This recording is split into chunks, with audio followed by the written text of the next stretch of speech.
अस्सलाम वालेकुम dear students, मैं हूं आपका host and teacher Samar Abbas और आप देख रहे हैं easy to learn YouTube channel. Dear students, आज हम जो टॉपिक पढ़ने जा रहे हैं वो है आइसोटोप्स। आज हम पढ़ेंगे कि ये आइसोटोप्स क्या हैं और ये आइसोटोप्स क्यों पैदा होते हैं। देखिए, हमने चैप्टर के स्टार्ट में डाल्टन्स की एटॉमिक थ्योरी पढ़ी थी और उसमें हमने पढ़ा था कि डाल्टन एटॉमिक थ्योरी के मुताबिक एक एलिमेंट में पाए जाने वाले तमाम एटम्स एक जैसे होते हैं। अब एलिमेंट क्या है बेटा, इसके लिए एक बड़ी डिटेल्ड वीडियो हमने डाली हुई है। उसमें एलिमेंट क्या है, मॉलिक्यूल क्या है, एटम क्या है, कंपाउंड क्या है, मिक्सर क्या है, ये सब कुछ हमने बड़ी डिटेल के साथ बयान किया है। अगर आपने वो वीडियो नहीं देखी तो इस वीडियो के डिस्क्रिप्शन में उस वीडियो का लिंक मौजूद है, आप ज़रूर उसको जाके देखिए और देखिए कि एलिमेंट क्या होते हैं। जो एलिमेंट होता है उसके अंदर पाए जाने वाले एटम्स हर लिहाज से एक जैसे होते हैं, ये कहना है डाल्टन्स एटॉमिक थ्योरी का। कुछ अर्सा तक तो ये बात चलती रही कि एक एलिमेंट में पाए जाने वाले जितने भी एटम्स होते हैं वो हर लिहाज से एक जैसे होते हैं। उनका साइज़ एक जैसा होता है, उनका एटॉमिक नंबर एक जैसा होता है, उनका एटॉमिक मास एक जैसा होता है। लेकिन कुछ अरसे बाद एक साइंटिस्ट था सोडे, उसने ये डिस्कवर किया कि एक एलिमेंट में पाए जाने वाले तमाम एटम्स एक जैसे नहीं होते, बल्कि एक एलिमेंट में पाए जाने वाले तमाम एटम का एटॉमिक नंबर तो सेम होता है लेकिन उन सब का एटॉमिक मास सेम नहीं होता। मिसाल के तौर पे हमने यहाँ पे एक एलिमेंट लिया है कार्बन। ये कार्बन एलिमेंट बहुत से एटम्स पर मुश्तमिल है। डाल्टन के मुताबिक इस कार्बन एलिमेंट में पाए जाने वाले तमाम एटम्स सिमिलर हैं हर लिहाज से, लेकिन सोडे के मुताबिक सोडे ने डिस्कवर किया कि इस एलिमेंट के अंदर पाए जाने वाले सब एटम्स एक जैसे नहीं हैं, हर लिहाज से एक जैसे नहीं हैं। कुछ ऐसी चीज़ें भी हैं जो उनमें इख्तलाफ का बायस है। मिसाल के तौर पे एक कार्बन एलिमेंट के अंदर पाए जाने वाले तमाम एटम्स का एटॉमिक नंबर तो सिमिलर है लेकिन उनका एटॉमिक मास डिफरेंट है। यहाँ पे आपको नज़र आ रहा है कि एक एलिमेंट है कार्बन, इसके अंदर बहुत से एटम्स पाए जाते हैं और इस एलिमेंट में पाए जाने वाले सब एटम्स के एटॉमिक नंबर एक जैसे हैं लेकिन बाज़ एटम्स के एटॉमिक मास डिफरेंट है। मिसाल के तौर पे अगर आप देखें, यहाँ पे कुछ ये ब्लू कलर में कुछ एटम्स मौजूद हैं, कुछ एटम्स रेड कलर में मौजूद हैं और कुछ एटम ब्लैक कलर में मौजूद हैं। ये मैंने एटम्स को डिफरेंट करने के लिए ख़ुद इनको कलर दिए हैं। हुआ यूँ है कि इसमें कुछ एटम्स जिनको मैंने यहाँ पे ब्लू कलर से शो किया है उनका एटॉमिक नंबर, दूसरे एटम जिनका कलर ब्लैक है उनका एटॉमिक नंबर और जिनका कलर रेड है उनका एटॉमिक नंबर 6 है। यानी तीनों किस्म के जो एटम हैं उन सब का एटॉमिक नंबर 6 है। लेकिन अगर आप एटॉमिक मास को देखें तो ये जो ब्लू कलर में एटम्स शो किए गए हैं इनका एटॉमिक मास 12 है। जो ब्लैक कलर में एटम्स हैं इनका एटॉमिक मास 13 है, जबकि जो रेड कलर में एटम्स शो किए गए हैं उनका एटॉमिक मास 14 है। इसका मतलब ये है कि इस कार्बन एलिमेंट में पाए जाने वाले सब एटम्स का एटॉमिक नंबर तो एक जैसा है, सबका एटॉमिक नंबर 6 है, लेकिन एटॉमिक मास एक जैसा नहीं है। बाज़ एटम्स ऐसे हैं जिनका एटॉमिक मास 12 है, बाज़ ऐसे हैं जिनका एटॉमिक मास 13 है और बाज़ ऐसे हैं जिनका एटॉमिक मास 14 है। तो एक ही एलिमेंट में पाए जाने वाले ऐसे एटम्स जिनका एटॉमिक नंबर तो सेम हो लेकिन एटॉमिक मास डिफरेंट हो, उन्हें उस एलिमेंट के आइसोटोप्स कहते हैं। ये जो कार्बन एलिमेंट है उसमें 3 किस्म के एटम्स पाए जाते हैं, जिनका मास 12 होता है, जिनका मास 13 होता है और जिनका मास 14 होता है। इन 3 को कार्बन के आइसोटोप्स कहा जाता है। ये कार्बन के आइसोटोप्स हैं। इसी तरीके से और भी हमारे पास ऐसे बहुत से एलिमेंट्स हैं जिनके अंदर पाए जाने वाले एटम्स का एटॉमिक नंबर तो सबका एक जैसा होता है लेकिन एटॉमिक मास डिफरेंट है। मिसाल के तौर पे हमारे पास जो हाइड्रोजन नामी एलिमेंट है, उस हाइड्रोजन नामी एलिमेंट में 3 किस्म के एटम्स पाए जाते हैं। बाज़ एटम्स ऐसे हैं जिनका मास 1 है, बाज़ एटम्स ऐसे हैं जिनका मास 2 है, और बाज़ ऐसे हैं जिनका मास 3 है, लेकिन एटॉमिक नंबर सबका 1-1 है। तो हम कह सकते हैं कि हाइड्रोजन नामी एलिमेंट के 3 आइसोटोप्स हैं, 3 आइसोटोप्स हैं जिनका मास 1 है, जिनका मास 2 है और जिनका मास 3 है। इसी तरीके से ऑक्सीजन नामी एलिमेंट में भी 3 किस्म के एटम्स पाए जाते हैं। वो एटम्स जिनका मास 16 है, कुछ वो एटम्स जिनका मास 17 है और कुछ वो एटम्स जिनका मास 18 है। लेकिन इस ऑक्सीजन एलिमेंट में पाए जाने वाले सब एटम्स का एटॉमिक नंबर एक जैसा है, सबका एटॉमिक नंबर 8 है, लेकिन एटॉमिक मास किसी का 16 है, किसी का 17 है और किसी का 18 है। तो हम कह सकते हैं कि ऑक्सीजन के 3 आइसोटोप्स हैं, ऑक्सीजन 16, ऑक्सीजन 17 एंड ऑक्सीजन 18। तो आई होप आपको ये समझ आ चुका होगा कि आइसोटोप्स होते क्या हैं। आइसोटोप्स एक एलिमेंट में पाए जाने वाले ऐसे एटम्स हैं जिनका एटॉमिक नंबर सेम है लेकिन एटॉमिक मास डिफरेंट है। तो डिफरेंट एलिमेंट के डिफरेंट नंबर ऑफ आइसोटोप्स हो सकते हैं, जैसा कि कार्बन के 3 आइसोटोप्स हैं, ऑक्सीजन के 3 आइसोटोप्स हैं, हाइड्रोजन के 3 आइसोटोप्स हैं। इसी तरीके से क्लोरीन एक और एलिमेंट है, क्लोरीन के 2 आइसोटोप्स हैं। क्लोरीन के बाज़ एटम्स ऐसे हैं जिनका मास 35 है और बाज़ ऐसे हैं जिनका मास 37 है। तो इसका मतलब है कि क्लोरीन के 2 आइसोटोप्स हैं। अब सवाल ये है कि ऐसा क्यों होता है कि एक एलिमेंट में पाए जाने वाले सब एटम्स का एटॉमिक नंबर तो सेम होता है लेकिन एटॉमिक मास डिफरेंट होता है, ऐसा क्यों होता है?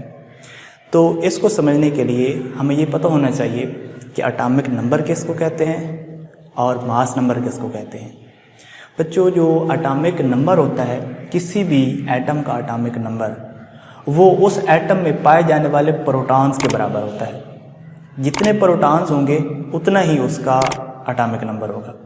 अगर एक एटम में सिर्फ 1 प्रोटॉन पाया जाता है तो उसका एटॉमिक नंबर 1 होगा।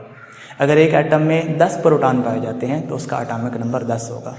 अगर एक एटम में 20 प्रोटॉन पाए जाते हैं तो उसका एटॉमिक नंबर 20 होगा। तो एटॉमिक नंबर प्रोटॉन्स की तादाद के बराबर होता है। लेकिन जो एटॉमिक मास होता है, एटॉमिक मास किसी एटम का, एटॉमिक मास उस एटम में मौजूद प्रोटॉन्स की तादाद प्लस न्यूट्रॉन्स की तादाद के बराबर होता है। यानी उस एटम में पाए जाने वाले प्रोटॉन्स और न्यूट्रॉन्स को जमा करने से एटॉमिक मास आएगा। फर्ज कर लें एक एटम ऐसा है जिसके अंदर प्रोटॉन 6 हैं और न्यूट्रॉन भी 6 हैं, तो उसका एटॉमिक मास 6 + 6 यानी 12 होगा। ठीक है। अब हुआ यूं है कार्बन के अंदर कि अगर हम कार्बन की बात करें, कार्बन का पहला आइसोटोप लें जिसका एटॉमिक मास 12 है और उसका एटॉमिक नंबर 6 है, तो बच्चों जो कार्बन है इसमें प्रोटॉन्स की तादाद 6 होती है। ठीक है। जो दूसरा कार्बन है यानी कार्बन 13, इसके अंदर प्रोटॉन्स की तादाद 6 होती है। जो तीसरा कार्बन है कार्बन 14, इसमें प्रोटॉन की तादाद 6 होती है। यानी कार्बन एलिमेंट में पाए जाने वाले सब एटम्स में प्रोटॉन्स की तादाद 6 होती है। तो चूंकि एटॉमिक नंबर प्रोटॉन्स की तादाद के बराबर होता है, इसलिए कार्बन का एटॉमिक नंबर, क्योंकि उसमें प्रोटॉन 6 है, लिहाजा एटॉमिक नंबर भी उसका 6 होगा। दूसरे एटम में जिसमें 6 प्रोटॉन पाए जाते हैं उसका एटॉमिक नंबर भी 6 होगा। और तीसरा एटम, उसके अंदर भी चूंकि प्रोटॉन्स की तादाद 6 है, इसलिए उसका एटॉमिक नंबर भी 6 होगा। अब आते हैं एटॉमिक मास की तरफ। बेटा, जो पहला कार्बन एटम है कार्बन 12 के अंदर 6 प्रोटॉन हैं और 6 ही न्यूट्रॉन हैं।